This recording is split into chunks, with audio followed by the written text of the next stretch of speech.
What is up, guys? It's Miggy, M-I-G-G-Y, and we're back at it again with another episode of The Hobby Hole. Today, we're going to be specifically talking about one hobby, and that's going to be Beyblade! And with that being said, this is going to be a Q&A video. If you guys are asking where the questions are coming from, a lot of my followers who've been following me, my Beyblade content, the ones who follow me on Facebook and TikTok, do have comments and questions when I post my videos.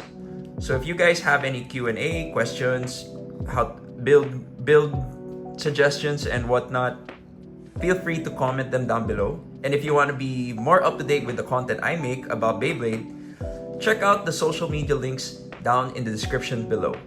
And with that being said, the most frequent questions I get is, number one, how do you get started in Beyblade?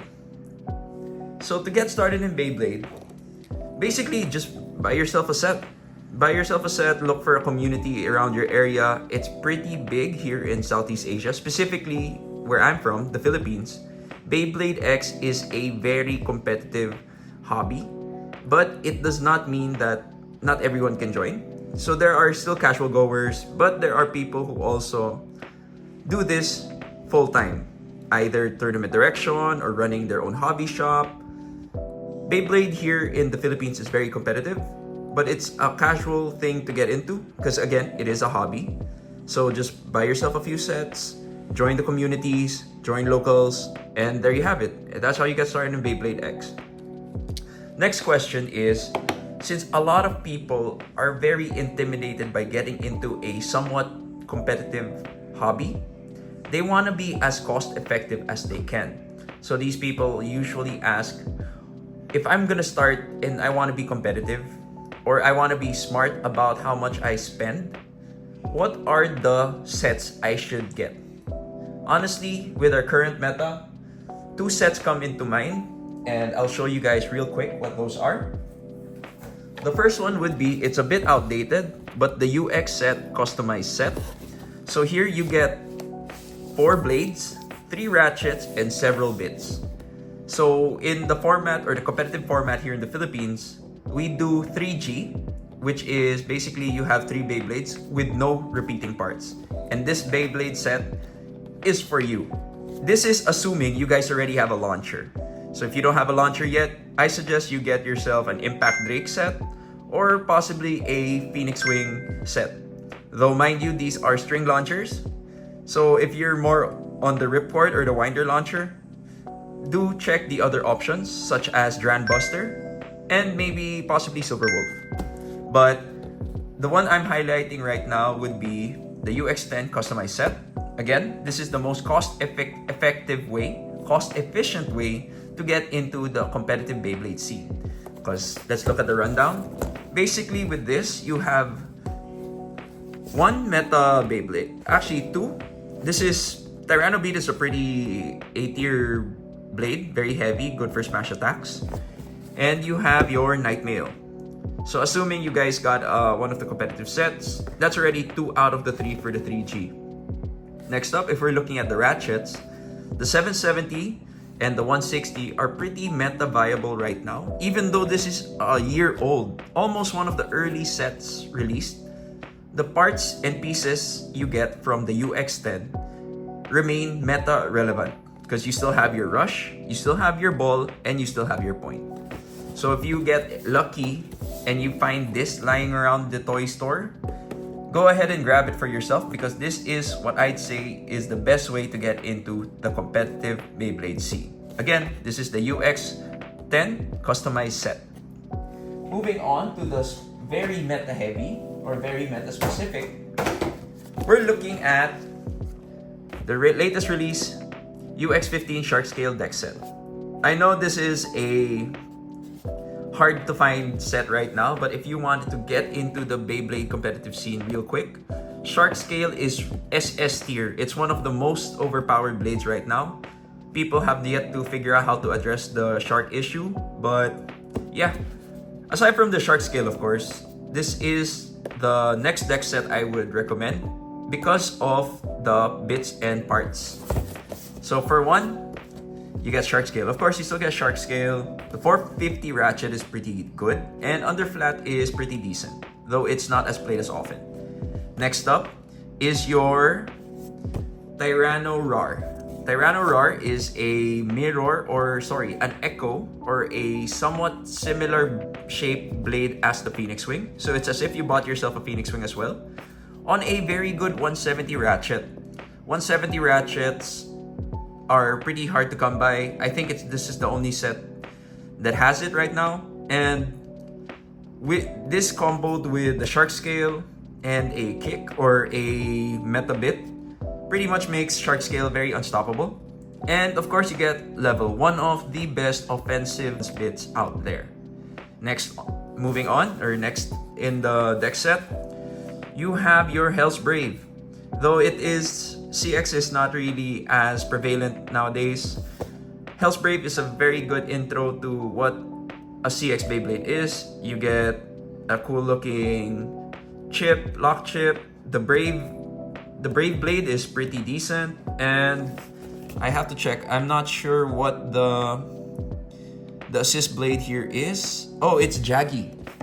So that is a pretty good circular assist blade. Usually run on like Pegasus Blast if you want to go for the aggressive build. But yeah, aside from here, you get a 360 ratchet, which is a staple in the Beyblade competitive scene. So honestly, the throwaway here would probably be just the gear flat. Gear flat is very underwhelming, but everything else in this deck set is pretty usable in game. So yeah, if you guys want to get into the competitive Beyblade scene, do check out the UX10 and the UX15 deck set. And with that, you should probably be able to get into the competitive Beyblade scene very quickly. And again, a deck consists of 3 Beyblades with no repeating parts. And now moving on, let's go check out our audience or viewer questions, because a lot of them have been curious about what my thoughts are on their builds, but we'll get to that later on. But there was this one question from Submarine Homesick Alien. So he asked, what about Unite and Point? Wait, sorry, mixed up. Yeah. What about Unite and Point? These are also balanced bits. This is coming from the video where I reviewed Taper, which I will probably be uploading real soon. But he wanted to know my thoughts on Unite and Point as bits. From between the two, honestly, I prefer the Point over the Unite. And this goes without saying, because they are, if you were to look at their shape, they are the exact opposite of each other. Literally the exact opposite. So with Point being a flat shape, very, very straight and forward, but it does have a circular bottom, versus the Unite bit, which is shaped like a ball, very rounded, but it has a flat bottom. So these are basically, it's as if you swapped out the tips of these bits, and you basically get a flat and a ball. So why do I prefer Point? Point is one of my go-to, or one of the earliest go-tos for balance bits, because this is when you feel that your attack is not attacking, your attack type is not sustained, it's not spinning as long as you want it to, or if your stamina build is not attacking or playing as aggressively as you want it to.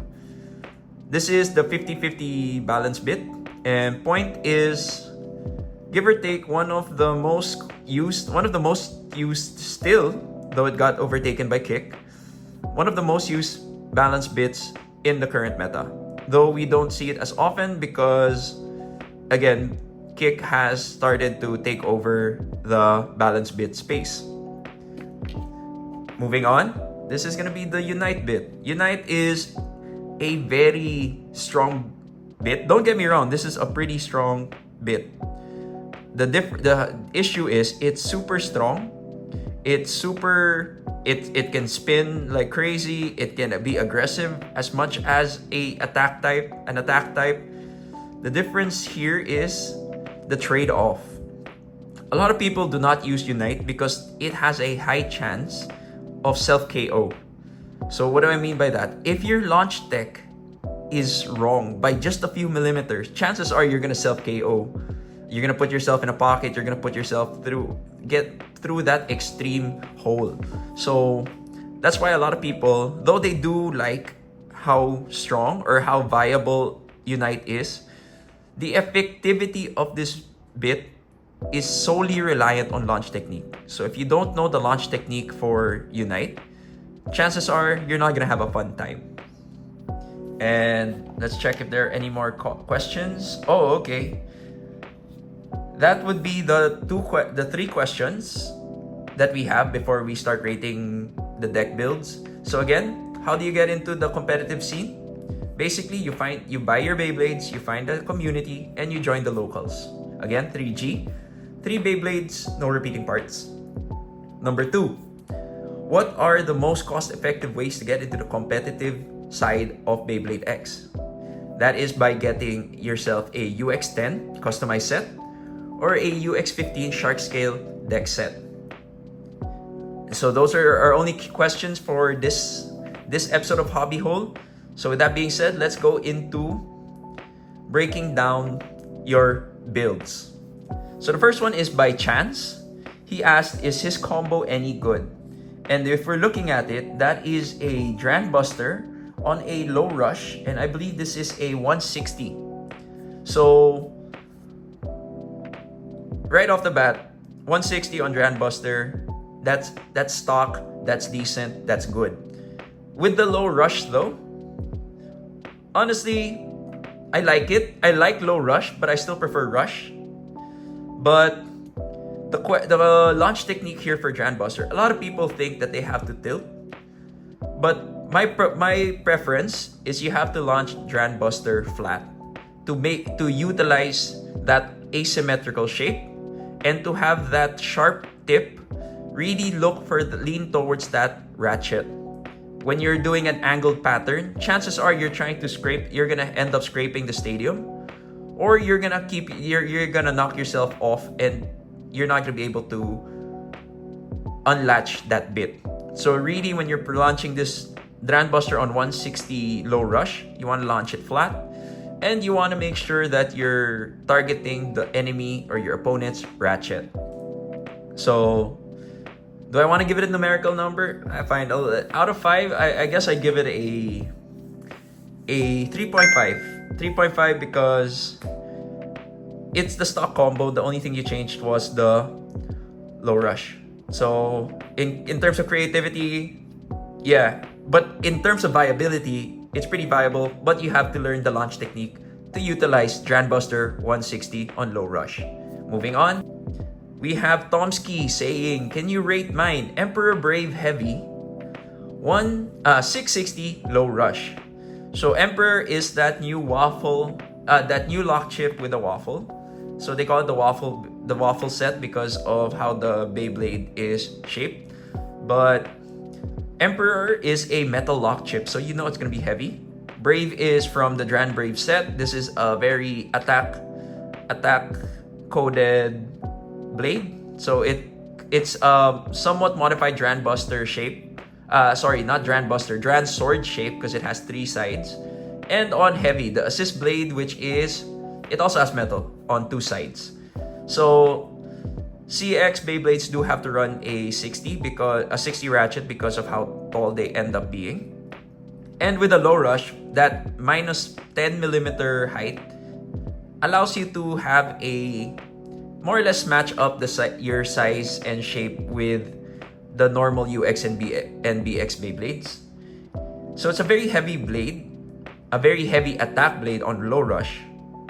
So right now, I'm still not a firm believer of the CX line, but because of that metal lock chip, because of how heavy it is, and you have low rush, which has a bit more stamina, chances are this is gonna be very effective against other attack types, especially the lighter ones, such as Shark Edge, and Tyranno Beat might be a 50-50 because it is a heavy smash type.